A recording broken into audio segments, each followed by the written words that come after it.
merriment makers. Welcome back to the podcast that's all about finding joy, living authentically, and spreading kindness wherever you go. I'm your hokey host, Mary England, and today we're going to talk about something that is seriously fun. I mean, literally fun. We're going to talk about the power of fun. My cats are going crazy. They're having fun. And we're going to talk about the power of fun, why playfulness is really the ultimate grounding tool. I think it's more important than meditation, hot take.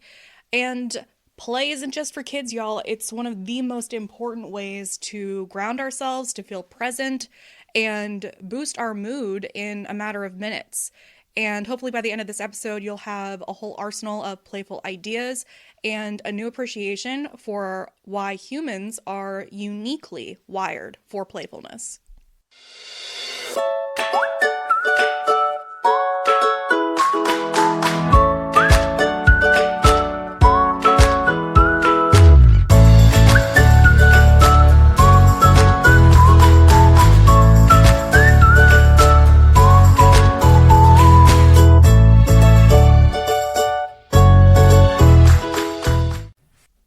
Let's talk about why playfulness is a really good grounding tool. So when we engage in play, our brains release a combination of feel-good chemicals. There's really 4 feel-good chemicals, and play does 3 out of the 4, pretty much. So we've got dopamine, endomorphins, endorphins, and oxytocin.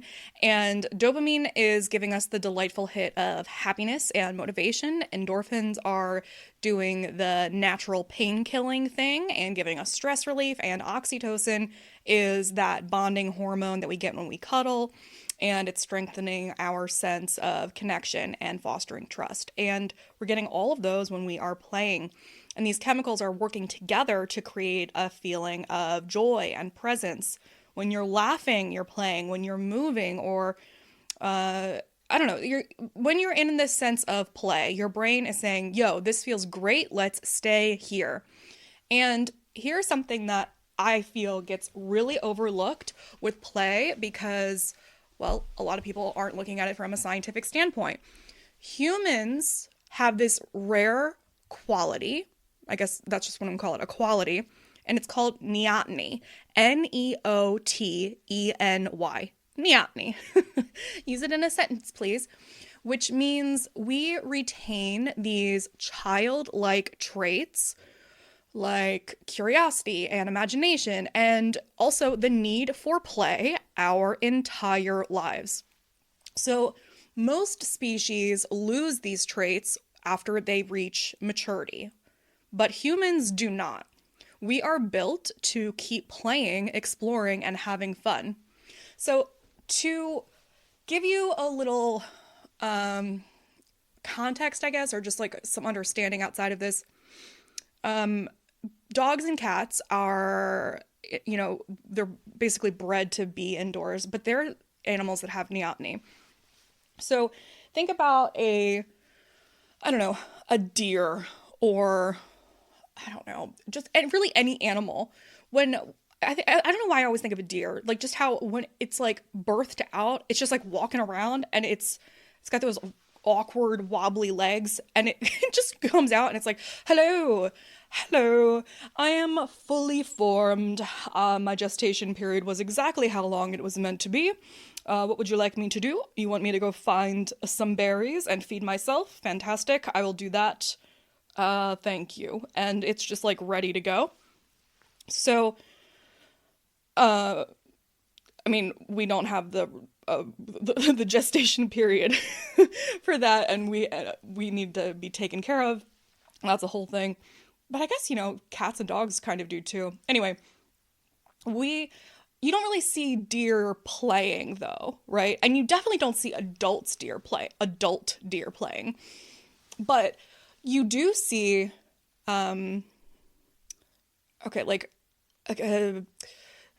big cats in the wild. You see them playing, right? You can see like them tumbling around, like even in cartoons. In The Lion King, you saw like Nala rolling around with Simba, right? They're like they do that because they kind of learn how to interact with people, but like that's why you can't have like you can't have a big cat in your home. And no, I'm just thinking about the Tiger King. I'm all over the place. It's okay. It's okay. So they play, animals play when they're young. They learn skills through that, but then they grow up, they mature, they become adults, and they don't really need those skills anymore. So the play kind of like they adapt out of it. Now, I have cats in my home and they still want to play. Last night we were throwing around toys and they want to play. They need that still. And that's still part of them.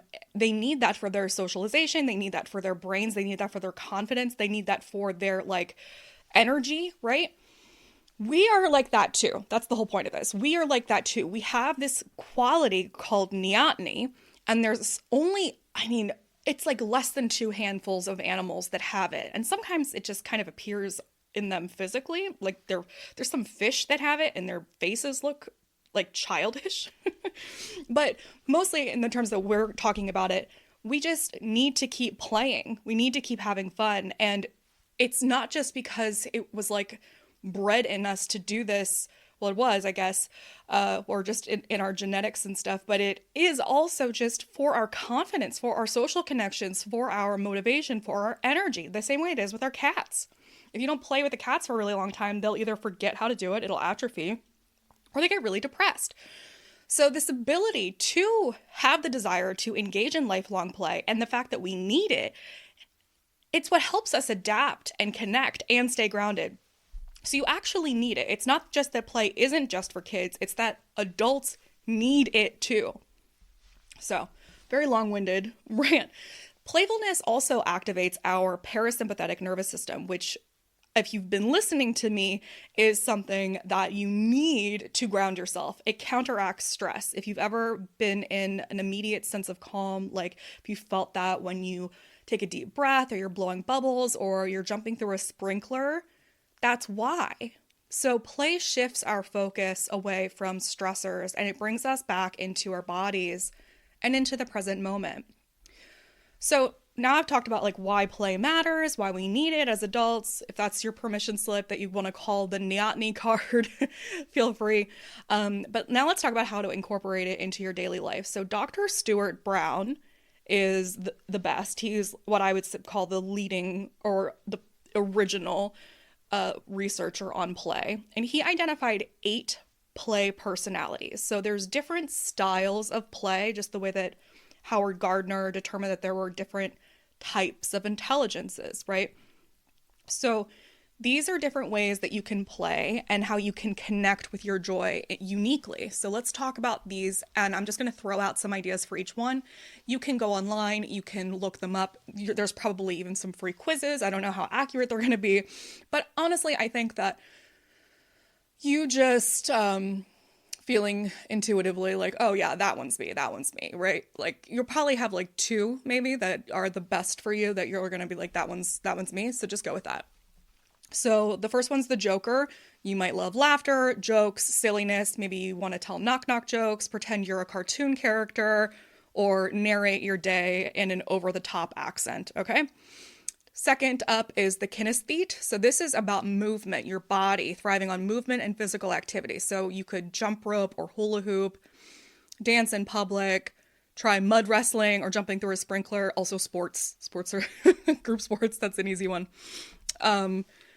Third is the explorer, enjoying discovering new things, places, ideas, literally just exploring, going to a science center or an aquarium or a zoo or a new city, going on a scavenger hunt, or trying a new thing like tie-dyeing or building a really big sandcastle, okay? The next one, number 4, the competitor. You like games and challenges and trying to beat something, beat that high score. So this can also be sports like playing frisbee or something with a score, like mini golf or bowling. Mini golf, you're trying to get the lower score, but still. Trying a game of like Hangman, God, I haven't played Hangman in so long. I really want to play Hangman now. Or darts. I don't like darts. Okay, it's fine. I'm not the competitor. But really group sports are like one of the best ones for this. But you can like there's going to be a lot of overlap for some of them. Number 5, the director. Oh, you know what? Video games are probably really good for the competitor too. The director, number 5. You might enjoy planning and organizing playful experiences. So like, I like doing this. Hosting a sleepover, hosting a themed party, creating an experience for your friends, like a scavenger hunt. Or even like a city. Making a city, or like a Lego city, right? Or just being in charge of something. Whatever that is for you. 6 is the collector. You like gathering things. You like physical items. You find joy in, it might not even be physical items, it might be experiences. So checking things off of a bucket list, getting a bunch of pet rocks, getting a bunch of vending machine toys, or is it memories like keeping a photo album or a scrapbook, or hunting for unique treasures at a thrift store. And then number 7 is the artist and creator. So this is like making, designing, art, finger painting, color pictures, crafts, forts, physically designing something, sculpture. The ideas for this are just like, there's too many. It could be Play-Doh and finger painting to 3-dimensional stuff, making a mural. I don't know. There's also so many things that we've already said that could be considered design, artist, creator. And the last one is the storyteller. So this is using your imagination and sharing stories. So this could be like looking up at the clouds and being like, oh my God, see the dragon? This is what the dragon is doing. Or imagining that you are, when I was a kid, I used to pretend that I was different Disney characters. Or it could be like writing out a story, writing a fiction, writing something. Okay, so those are the different ones. And again, you can look into the different ones that you felt were like, okay, that one's me, that one's me. And the beauty of this framework is that there's no one size fits all approach, obviously, to anything. The key is really just finding what fits with you. Okay, so now I just want to give you something to do, and I'm just going to tell you to build a fort. Build a fort and use whatever you have on hand. I feel like it's something that we all say that we want to do. We're like, oh my God, isn't building a fort really fun? Isn't that super fun? And then we never do it. We never actually do it. And why not? Why aren't we doing that? Or play Hangman. I don't know. That one's really good too. But I feel like we all have this idea of like a fort being so Pinteresty, and then we just don't do it. And I don't know why. So maybe just actually build a fort. Make it really elaborate. Twinkle lights. Or just really the point is just to get in it. And if it doesn't work, is the reason that we're not getting into forts because we actually don't like them? I don't know. But figure it out. Figure out if you really don't like forts or not. And if that doesn't work, play Hangman. Okay. Why? I don't know. That's good. Okay, so before we wrap up, I just want to remember and remind you that it's super cool that we have such a rare quality of neoteny.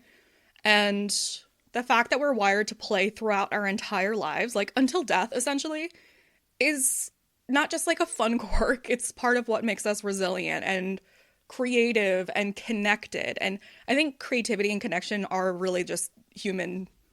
That's what makes us human. And play is not frivolous. It is literally essential. Neoteny. It helps us adapt to challenges and build relationships and stay grounded in a chaotic world, man. And when we embrace playfulness, we are honoring what it means to be human, you know? So don't let anyone ever tell you you're too old to play. Say you're literally staying alive. You're perfectly designed for it. Staying alive and playing.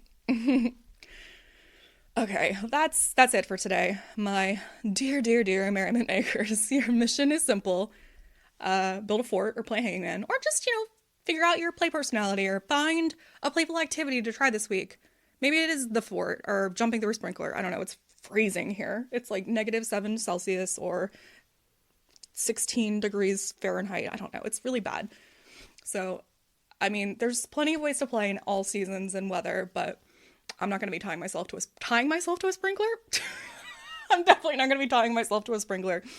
But whatever it is, let me just remind you, and let play remind you of the power that you have to feel good, and that play, I don't know, play has power. The power of play. The power of play. So if you enjoyed this episode, please take a moment to rate and review the podcast wherever you're listening. What was that? My cat ran. He was like, that was awful. It was awful. Please don't let that influence your review. Thank you so much. It really does help reach more people and spread more merriment, and I'd be really grateful for your support, for real. So until next time, remember, you have to feel good to do good. Go out there, spread some joy, and I'll talk to you soon. Cue outro music.